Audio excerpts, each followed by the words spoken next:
2 million, then I say adios. I had to say goodbye, and this little rap is to tell my fans why.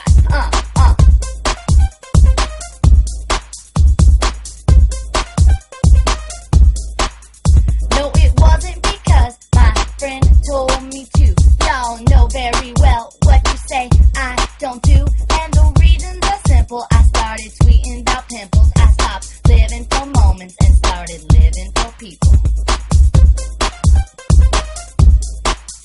Yeah, you right what you're doing, but who really cares if I'm playing with Noah or just doing my hair?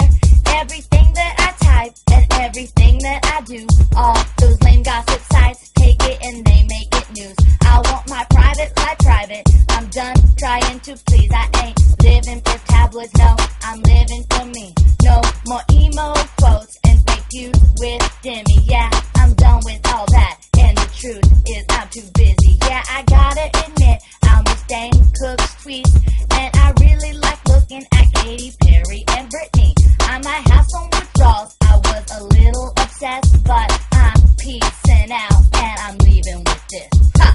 Goodbye.